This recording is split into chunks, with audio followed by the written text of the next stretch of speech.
और सबसे पहले एक अहम खबर, सरकार ने आर्टिफिशियल इंटेलिजेंस से बने कंटेंट को लेकर नए नियम नोटिफाई कर दिए हैं। इन नियमों का सीधा असर सोशल मीडिया प्लेटफॉर्म्स और डिजिटल कंपनियों पर पड़ेगा। अब इंटरनेट पर जो भी एआई कंटेंट टूल से बनेगा उसे साफ तौर पर लेबल करना जरूरी होगा, वरना ऐसे कंटेंट को 24 घंटे के अंदर हटाना होगा। दरअसल पिछले कुछ समय में डीप फेक वीडियो, फर्जी तस्वीरें और नकली ऑडियो में काफी तेजी आई है। सरकार का मानना है कि इसके चलते गलत जानकारी, बदनामी और धोखाधड़ी के मामले बढ़े हैं। नए नियम इसी खतरे को कंट्रोल करने की कोशिश है। और इस खबर पर दिल्ली से जुड़ रहे हैं हमारे सहयोगी अमरीश पांडे। बताइए अमरीश, सबसे पहले तो ये कि हमारी मुहिम रंग लाई है। कई बार हमने इस मुद्दे को जी बिजनेस पर उठाने की कोशिश की और उसका असर भी देखने को मिल रहा है। सरकार नए नियम लेकर आ रही है। क्या है ये नए नियम? देखिए, जी बिजनेस ने जिस तरीके से इस खबर को उठाया था, लगभग उसी तरीके का असर सरकार की तरफ से देखने को मिला है। और सरकार की तरफ से साफ तौर पे कहा गया कि जो भी कंपनियां एआई जनरेटेड डीप फेक या फिर एआई जनरेटेड कोई भी कंटेंट अगर अपलोड करती हैं तो उनको उस पर लेबलिंग करना अनिवार्य होगा कि ये कंटेंट एआई जनरेटेड है। यानी कि कंटेंट का क्रिएशन और कंटेंट की जो पहचान है वो आसान हो जाएगी। सबसे पहले तो कि पहली नज़र में हमको पहचान में आ जाएगा कि ये कंटेंट एआई जनरेटेड है।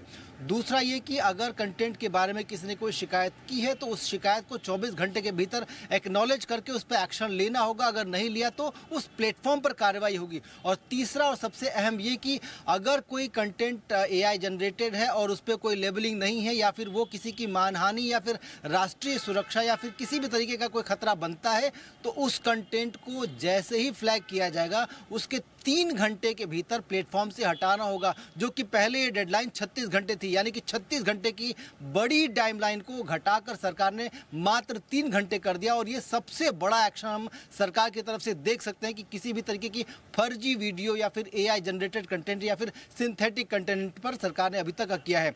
सरकार की तरफ से जो गाइडलाइन है वो साफ तौर पर कहती है कि नए नियम प्रभावी होंगे 20 फरवरी से। यानी कि हम ये मान सकते हैं कि 20 फरवरी ऑनवर्ड्स सोशल मीडिया के किसी भी प्लेटफॉर्म पे, चाहे वो फेसबुक हो, इंस्टाग्राम हो, स्काइप हो, बाकी जो यूट्यूब हो, शेयर चैट हो या कोई भी ऐसा प्लेटफॉर्म जहाँ पे कि हम अपनी वीडियोस या फिर ऑडियो शेयर करते हैं, उन सभी प्लेटफॉर्म्स पर अगर कोई कंटेंट एआई जनरेटेड है तो उस पर लेबलिंग अनिवार्य होगी। यानी कि किसी भी कंज्यूमर को ये आसानी से पता चल जाएगा कि ये कंटेंट ओरिजिनल है या एआई जनरेटेड है। इसके अलावा अगर वो कंटेंट के लिए कोई शिकायत करता है तो वो शिकायत के लिए उसको टाइमलाइन 24 घंटे की है। यानी कि 24 घंटे के भीतर प्लेटफॉर्म को रिएक्ट करना होगा और 36 घंटे के बजाय मात्र 3 घंटे पर उस प्लेटफॉर्म को उस कंटेंट को हटाना होगा। तो ये एक बड़ा एक्शन सरकार की तरफ से। और दूसरा सबसे बड़ा एक्शन ये है कि सरकार ने जितनी भी इम्यूनिटी किसी भी सोशल मीडिया प्लेटफॉर्म को दी गई थी वो इस नियम के आधार पर हटा दी है। यानी कि अगर किसी राष्ट्रीय सुरक्षा को या किसी की निजता को खतरा होता है तो आपकी प्लेटफॉर्म को जो इम्यूनिटी मिली थी वो इम्यूनिटी वापस हो जाएगी और भारतीय कानून के अनुसार आप पे कार्रवाई होगी। तो जी बिजनेस की मुहिम का एक बड़ा असर है। बिल्कुल अमरीश, इसमें लेकिन कई बड़े सवाल बनते हैं और सबसे बड़ा सवाल तो यह है कि लेबल करेगा कौन? क्योंकि अगर जो डीप फेक वीडियो बना रहा है, इंटेंशनली बना रहा है, तो वो तो लेबल करेगा नहीं, क्योंकि उसकी मंशा ही यही है कि डीप फेक के जरिए वो नकली चीजों को असली दिखाने की कोशिश कर रहा है। दूसरी चीज, जो सोशल मीडिया कंपनियां हैं उनकी जिम्मेदारी अगर तय होती है तो इसकी मॉनिटरिंग कैसे होगी? और अगर वो नियम को नहीं मानती हैं तो फिर उन पर क्या कार्रवाई होगी?